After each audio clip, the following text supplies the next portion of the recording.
Hello, fellow writers, and thanks for starting your week with us at Writing in Progress, a podcast where two full-time teachers share stories and lessons along their journey as aspiring authors. Today, we're going to tell you about 6 things we wish we knew before we started.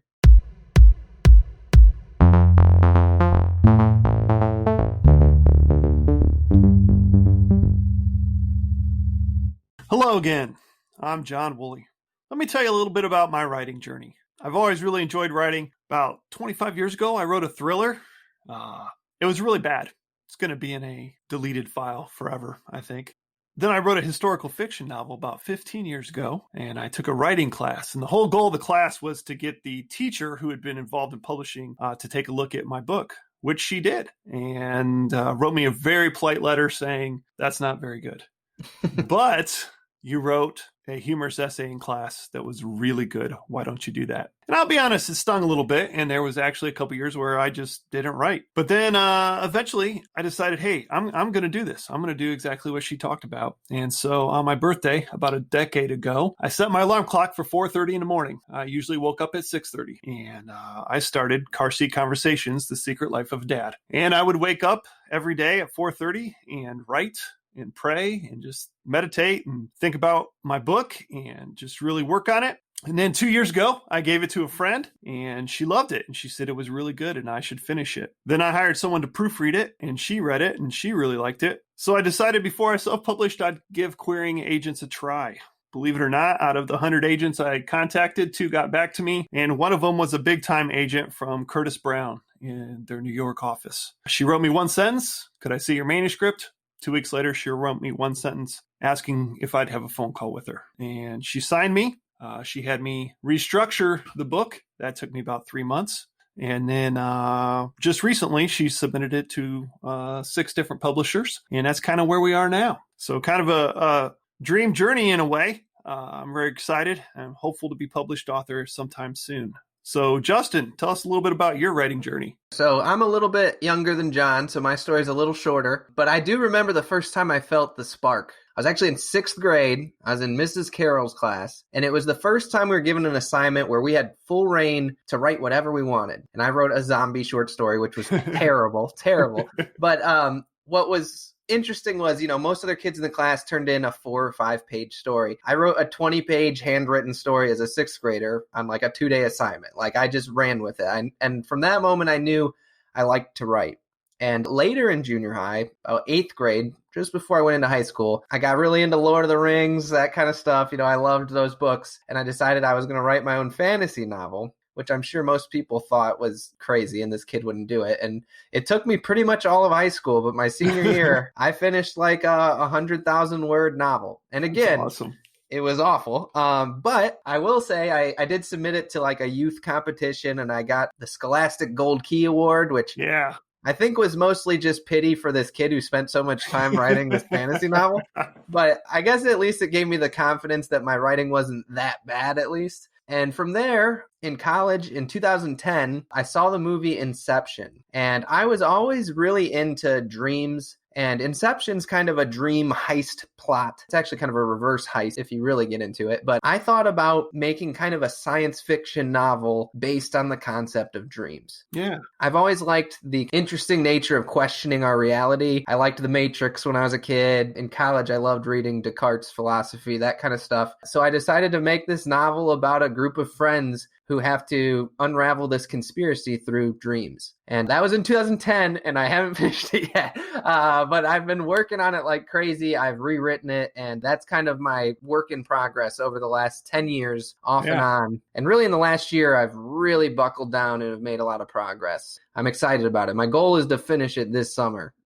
So let's get right into it. The first episode was fun, but that was kind of just a warm-up. This episode is when we're really going to start to teach you some things that are going to be really useful for you. So John, let's get right into it. What's something you wish you knew back when you started? Well, lesson number 6, I think, goes with both of our stories really keenly in that going from a book idea to a published book is a process that takes a long time, like forever. And I was unprepared for how slow I would go in working on this book and editing it and changing it and fixing things. Then I was really unprepared for how slow the publishing world moves. I thought, oh, you send a manuscript off and someone looks at it and then they email you the next day. More like they email you months later. It goes very, very slow. I started Car Seat Conversations over a decade ago, and we're still not a published book. It took a long time to write. I think one of the biggest mistakes that writers make, though, is they get antsy and they try to shop something before it's ready. That's the biggest mistake that people make, I think, is they shop before it's ready, before it can be as good as it can be. That means you probably have to read it aloud. You may have to go over every single page 45 times. That's what some authors say they do. So it's kind of crazy. And I understand the publishing side now better than I did before. Imagine you're an agent. You have 100 authors underneath you. They have 100 books coming out this year, and you have to look at all those. Also look at new work coming in. It's just, you'd have a stack of books to the ceiling. So I understand when they don't get back quickly, and I understand that. And editors probably the same way at the publishing houses. So it's a slow process, and I don't think I was fully prepared for that.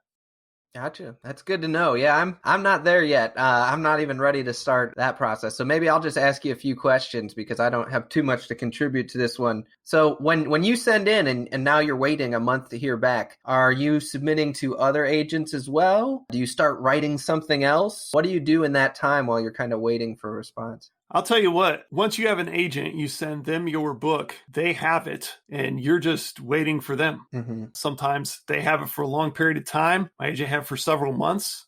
She's an awesome agent, and eventually got back to me and said, hey, if you want to make any changes, make them now. I'm going to send it out, but I need to tell you the process at their end is going to take a while. Right. Don't expect to answer back very quickly. And I'll tell you what, one of the hardest things is starting that next book when you feel like all your energy is waiting on this current book. So I have started more Car Seat Conversations, The Secret Life of a Dad, Part 2.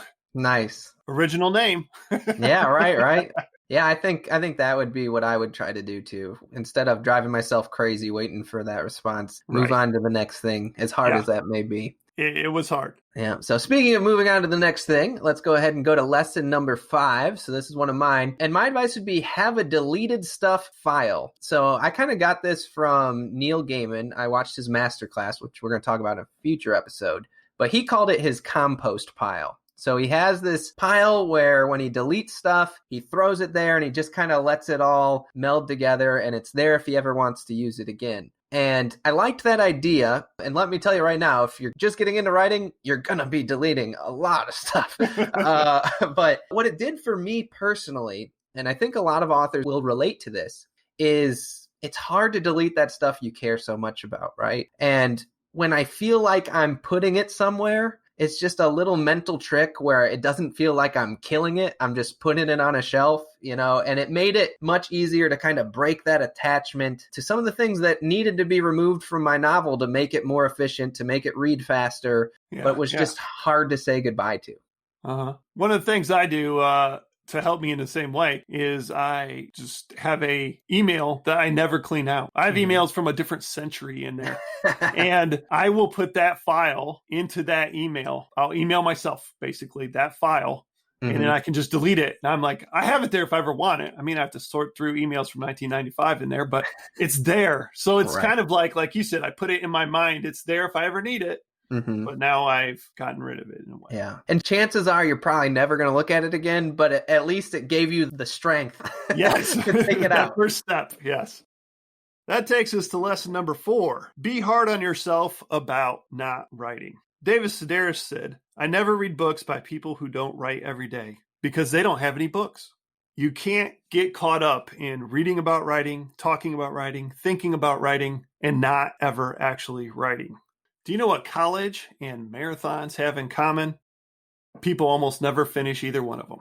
Lots of people start them. Over half people don't finish them. It's the exact same thing with a book. So be hard on yourself about not writing. Try to write every day and really get after it. Yeah, I think sometimes we like to think, if I work really hard for short periods of time, there's this big payoff. There's shortcuts to things. The common phrase is work smarter, not harder. Yeah. There's this kind of infatuation with find the easiest way to do something. The answer no one wants to hear is the best way to do it is just really grind consistently. Yes. Yeah. And that's true of a lot of things. Running, I experience it all the time, but it's definitely true of writing.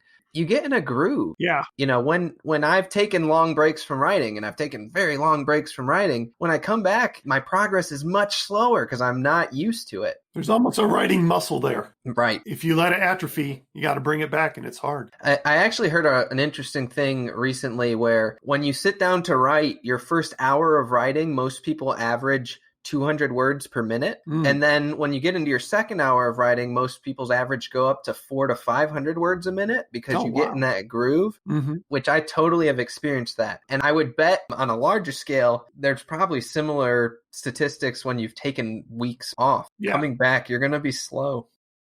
Lesson number 3, flowery writing is not good writing. So I think this is something new authors really fall into this trap a lot. I know I'm one of them. You're not writing poetry. If you are, this is probably the wrong podcast for you because neither John or myself are poets. But if you're writing genre fiction or nonfiction autobiography stuff, it's different. Humorous essays. Don't show off by using the biggest vocab you can. It takes people out of the story. What my tip would be is be creative with your story and development, not with your language. People aren't reading you for your language. They're reading you for your story and your ability to tell that story. But it's not about what words you use or how many adjectives you can put in a sentence. Usually, the more simple it is, the better. And what I've found is when you are very selective in when you use those, they're more impactful. If you use too many, it becomes white noise because every sentence has all this language in it. Like when you have that, even if it's an adverb, which some people tell you don't use adverbs at all, but if you're going to use an adverb, it's going to have punch if you only use one. My first book was really a James Patterson ripoff. My second was a Cold Mountain Wannabe. My third, my current book, Car Seat Conversations, The Secret Life of a Dad, it's me. It's my voice. The difference, I think, this one I wrote for me. It's not for my agent. It's not for a publisher. It's for my daughters. And they're who the book is about. And with this book, I found like I really found my voice. I wasn't trying to imitate anybody else. And it was so much work to write those other ones. I felt like I was just making everything up, trying to sound like someone else. And this one, there's more of a flow there. Very smooth flow of it. This is me. This is me. This is what I talk like. And it's consistent throughout the book. Yep, that's great. That brings us to lesson number 2. Quit being hard on yourself about rough drafts. This is hard to get over. I'll tell you a little bit about my process. I bullet point out an essay before I write it, and then I handwrite out everything with the thought, this is just handwriting. It can go anywhere. It doesn't matter. Lie to yourself. I'll cut this later. I'm just going to write it out now to get it out there. Do you ever have a conversation with someone and then later think, I should have said this? Think of that rough draft as that beginning conversation, and you can always go back and say what you should have said. Yep. Just have that conversation to start out with. Have that conversation, and then later, put in those brilliant comebacks. People think you're a genius. Yep. Quit being hard on yourself on those rough drafts.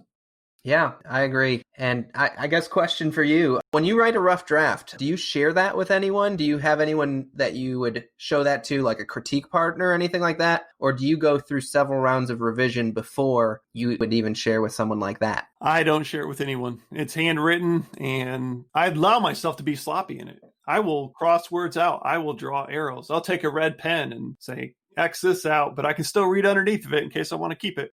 I don't. I really try to edit things down myself, and I need to do better at that. I need to find some partner that I can work with in that way, probably. What about you? Do you let someone see your rough drafts, or do you work your way through them? Yeah, so I do. So I don't bother with the handwriting stuff. I work straight from my document.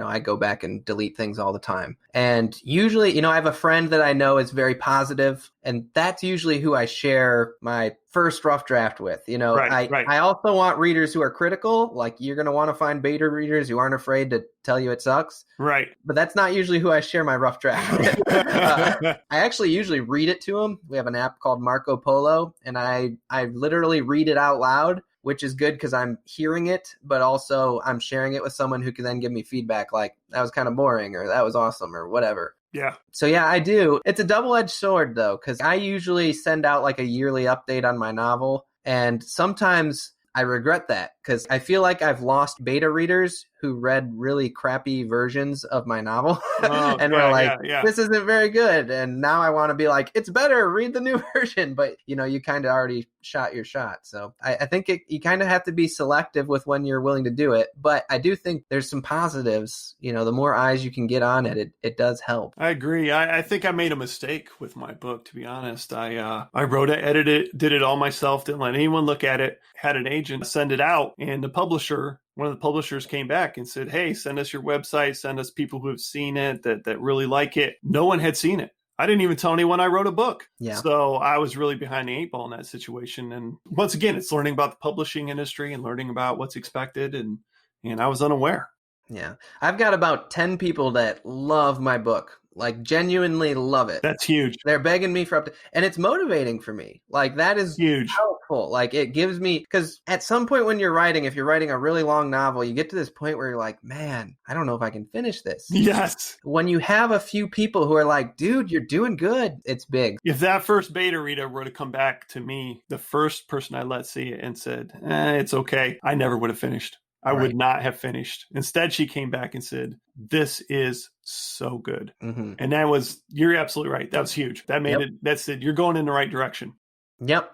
All right. So we got to keep moving here. Lesson 1, I would tell myself to write shorter chapters. And this is really specific to my genre a little bit, but I think it could benefit everyone. You want to keep things fast. You want to keep things moving. Natural tendency as writers is we kind of get long-winded. We say more than needs to be said in that first draft usually. Yep. And it really helps with pacing. A really important part of writing and reading is the reader wants to feel like they're making progress. So this is kind of a hack to make the readers feel like they're making more progress as they read because they're knocking out chapters. And also what it does is it lets you jump forward through boring stuff. Some really good advice I got in writing that changed how I write was enter a scene late, leave a scene early. Good. When you start a new chapter, it gives you that chance to just enter the scene a little bit further in and skip the boring stuff. We don't need to hear how he took a taxi to get to the apartment before this conversation happened. Right. So for me, one of my big things when I'm editing is I'm constantly saying to myself, make this tighter, cut something, make this sharper. I just wrote a piece called Hooked. And when I first typed it all out, it was 1,500 words. But I would say completed it. It's 1,000 words. I cut 500 words. It's better. It's tighter, and nothing was lost. Nothing. So I think that's really the goal. This summer, when I started revising my novel, it was 137,000 words. I have added 5 chapters, and it is 88,000 words now. Wow. So I've probably cut out 50 to 60,000 words on this revision. But something I realized is when you're writing a novel, you almost have to approach it like a race. Like you want to get to the good stuff as fast as you possibly can. Yes. And that was a huge shift because before I was almost, how much can I put in here? Let's see how much more I can pack in. There's a famous adage of the person who sends something out to agents and it all gets rejected and they all looked at it and the person says, but it gets so good in chapter 4. And the agent's response is, well, then cut the first 3 chapters. Mm-hmm.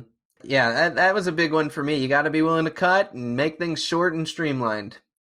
That'll wrap up our lessons for this week. Thanks again for tuning in. If you found these lessons helpful, please consider subscribing to Writing in Progress on Apple Podcasts, Spotify, or YouTube. Make sure you tune in next Monday at 7 for 8 of our favorite writing resources. I'm Justin Creps. The best way to keep up with my writing is on Instagram, where my handle is @J_M_Creps,